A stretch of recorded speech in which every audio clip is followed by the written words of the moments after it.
तो राजभवन में नारेबाजी हो रही है, गहलोत समर्थित विधायक नारे लगा रहे हैं।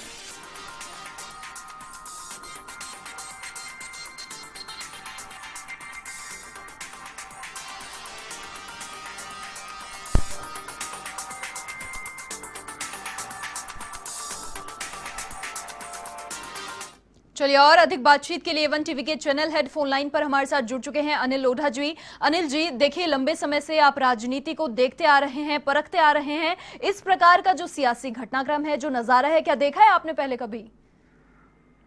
2 बार राजस्थान में ऐसा घटनाक्रम हुआ है जी।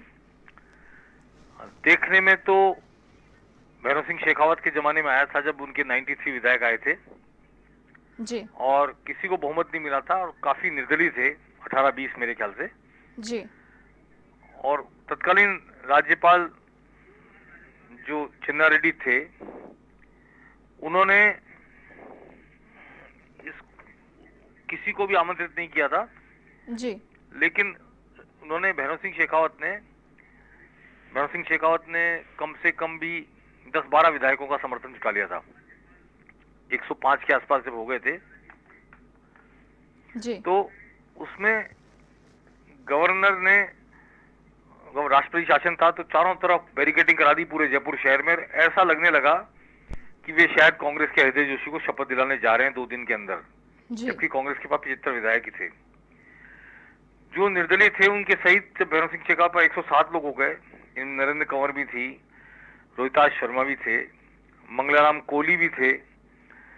तो बीजेपी ऑफिस में ही बाड़ाबंदी हुई थी, ऑफिस में ही सारे विधायक रहते थे जी। मेरे सामने की बात है, मैं उस वक्त बीजेपी ऑफिस में मौजूद था जब भैरव सिंह शेखावत सब विधायकों को साथ लेकर गए थे और मीडिया भी उनके साथ गया था राजभवन के बाहर।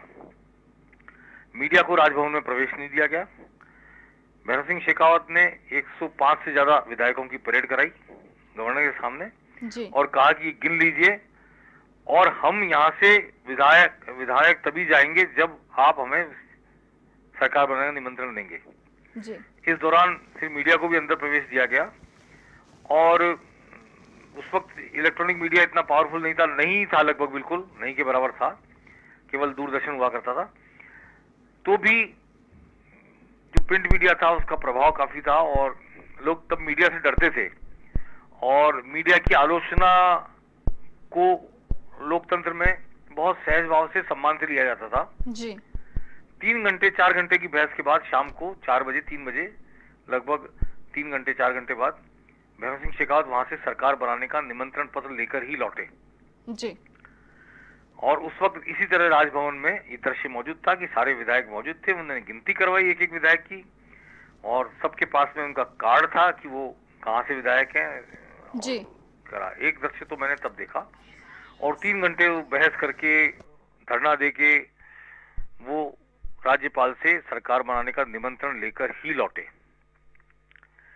इससे पहले मैंने सुना है, मैंने देखा नहीं था, 67 की बात है। 67 में मोहनलाल सुखाड़िया को पूर्ण बहुमत नहीं मिला था कांग्रेस को और अपोजिशन के पास में उस वक्त 182 ऐसे कुछ विधायकों होते थे विधानसभा में, तो 93 का बहुमत चाहिए था, तो 92 या 93 का। तो ये इतने लोग अपोजिशन में चुनकर आ गए थे। स्वतंत्र पार्टी हुआ करती थी, महाराव लक्ष्मण सिंह उस वक्त विधायक दल के नेता बनाए गए थे। 1967 में जब यूपी में और मध्य प्रदेश में संयुक्त सरकारें बनी, संयुक्त विधायक दल उसको नाम दिया गया, जिसमें जनसंघ भी थी, जिसमें स्वतंत्र पार्टी भी थी, इसमें राम राज्य परिषद भी थी। इन सारे अपोजिशन पार्टी में सोशलिस्ट पार्टी भी थी, संयुक्त सोशलिस्ट पार्टी, प्रजा सोशलिस्ट पार्टी, इन सब ने मिलकर संयुक्त सरकारें बनाई थी मध्य प्रदेश और उत्तर प्रदेश में। लेकिन राजस्थान में क्लियर बहुमत कांग्रेस को नहीं मिला और ये सारे मिलकर 92 हो गए थे। तो राजभवन में इन्होंने परेड करने की कोशिश की, इनकी शायद परेड हो नहीं पाई। तभी राष्ट्रपति भवन गए थे और राष्ट्रपति भवन में ये 92 विधायक की परेड करा कर आए थे। यहाँ पर जयपुर गोलीकांड हुआ था। जयपुर में गोलीकांड के बाद 7 मार्च की बात है 1967 की, यहाँ पर कर्फ्यू लगा था और राष्ट्रपति शासन कर दिया गया था और फिर 6 महीने बाद विधायक तोड़कर मोहनलाल सुखाड़िया ने कांग्रेस की सरकार बनाई थी और जो राष्ट्रपति के सामने जो परेड हो गई थी वो निष्फल हो गई थी, उसका कोई अर्थ नहीं निकला। तो इस तरह के 2 घटनाक्रम राजस्थान के इतिहास में मुझे याद है जी कि और एक बार राष्ट्रपति शासन लगा और 6 महीने बाद, तब दल बदल कानून लागू नहीं था, तब दल बदल कानून प्रधानमंत्री होते हुए राजीव गांधी ने बनवाया, उससे पहले जी नहीं था। तो 67 में ये घटनाक्रम देखने को मिला जी और संयुक्त विधायक दल की सरकार बनते बनते रह गई। महारावल लक्ष्मण सिंह अगर उस वक्त सरकार बनती तो मुख्यमंत्री होते, जी डूंगरपुर के महारावल। और ये तीसरी बार मौका है जब राजभवन में इस तरह का दृश्य देखने को मिल रहा है जी कि यहाँ पर डिफरेंट इसलिए है कि वो 2 बार तो सरकार बनाने के लिए था, जी ये जो है अपनी सरकार को बचाने के लिए है। बनी हुई सरकार है, चुनी हुई सरकार है, बहुमत वाली सरकार है, जी पर दल द्रोह के कारण 18 विधायकों के 19 विधायकों के खिलाफ हो जाने के कारण जो परिस्थिति बनी है और जो आरोप लगा रहे हैं मुख्यमंत्री अशोक गहलोत की केंद्र का इसमें हाथ है, बीजेपी जी का हाथ है, तो इस कारण जो परिस्थिति बनी है कि वो राजभवन पहुंचे और विधानसभा का विशेष सत्र बुलाकर सदन के फ्लोर पर बहुमत साबित करना चाहते हैं। जी और राज्यपाल अनुमति नहीं दे रहे ऐसा बताया जा रहा है, कोई ऑफिशियल बयान उनका नहीं आया कि कोरोना के हाल में विधानसभा की सदस्यता नहीं बुलानी, बैठक नहीं जी बुलानी चाहिए, जी क्षमा करें। हालांकि चुनाव भी हो गए राज्यसभा के कोरोना काल में और कोरोना काल में बहुत सारे काम हो रहे हैं। बिल्कुल कोरोना काल में राज्यसभा लोकसभा भी चलती रही थी पहले, तो जी लेकिन एक नजरिया है क्योंकि राज्यपाल सीधे सीधे गृह मंत्रालय को रिपोर्ट करता है कि भारत सरकार के, जी और भारत सरकार का गृह मंत्रालय इस वक्त किसके पास है सब जानते हैं। जी इसलिए ये आसान नहीं है राज्यपाल के लिए भी कि संख्या गिन भी ले तो भी वो इस वक्त विधानसभा का सत्र बुला पाए। जी मुझे नहीं लगता कि ऐसा होगा। और ये विधायक नारे भी लगा रहे हैं, ये जी विधायक इकट्ठे भी हुए हैं, जमा भी हुए हैं, इनकी गिनती होगी या नहीं होगी अभी हम कह नहीं सकते, हुई है या नहीं हुई है, ये हमको राजभवन के अंदर से वो खबरें अभी नहीं आई हैं। जी लेकिन राज्यपाल सत्र बुलाएंगे इसकी संभावना मुझे कम नजर आ रही है जी और ये कुछ समय लेना चाहते हैं बागी, जिससे कि वो दिल्ली से यहाँ आकर और ज्यादा तोड़फोड़ कर सके। जी वो टाइम पीरियड उनको हाई कोर्ट से तो मिल गया है कि एक तरह से स्टे हो गया है, सुप्रीम कोर्ट में सोमवार को तारीख है, सुनवाई होगी। तो जी ये मामला अदालतों में, राजभवन में, इन सब में पहुंच गया है और इन सब में क्या करवट मुठ किस करवट बैठेगा, क्या करवट लेगा, कोई नहीं जानता। जी बहुमत साबित करने के बावजूद भी कई बार देश में मुख्यमंत्री हटे हैं। यहाँ मैं एक उदाहरण और देना चाहता हूँ, अपने जी दर्शकों को दिखाना चाहता हूँ कि देवीलाल के पास भी एक बार बहुमत था इसी तरह, जी और दिल्ली में इंदिरा गांधी की सरकार थी, जी तो वो जीडी तपासे जब राज्यपाल हुआ करते थे हरियाणा के, तो इसी तरह राजभवन में परेड करने के लिए पहुंचे तो राज्यपाल ने विधायकों की गिनती नहीं की। जी तो ऐसा कहते हैं, अखबारों में फोटो भी छपा था कि उन्होंने गवर्नर की ठुड्डी पे हाथ लगा के उनका मुंह फेरा था और कहा था देख गिन कितना जी है। तो वो जो हरियाणी भाषा में था, जी तो इसकी बड़ी आलोचना हुई थी कि गवर्नर की ठुड्डी पे हाथ लगा के उनका मुंह फेर के उन्होंने जीडी तपासे का और गिनवाए थे लोग, और गवर्नर गिनने को तैयार नहीं थे। जी एक भारत के इतिहास में ये घटना भी हुई है।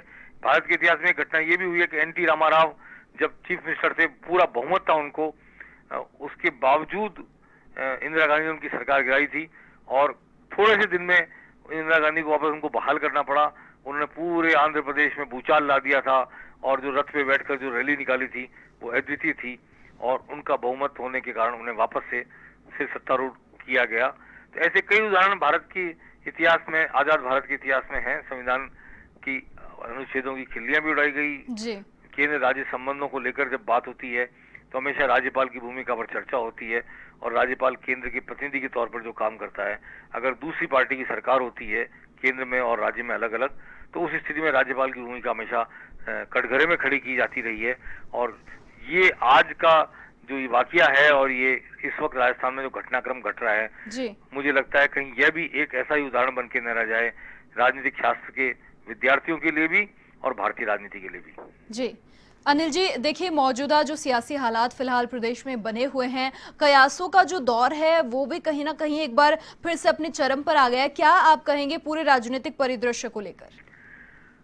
क्या होगा कोई नहीं जानता, अदालतें क्या करेंगी, राज्यपाल क्या करेंगे, जी और विधानसभा का सत्र होगा नहीं होगा।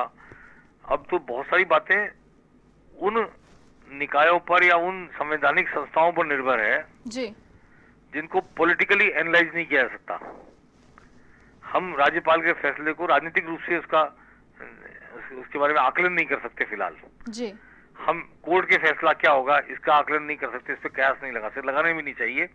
मुझे तो अफसोस होता है हमारे मीडिया के बहुत सारे लोग जब कोर्ट में ट्रायल चल रही है, लीगल ट्रायल चल रही है, तो भी मीडिया ट्रायल करते रहते हैं और कोर्ट के बारे में कोर्ट क्या करेगा, ये करेगा तो ये होगा, वो करेगा तो वो होगा।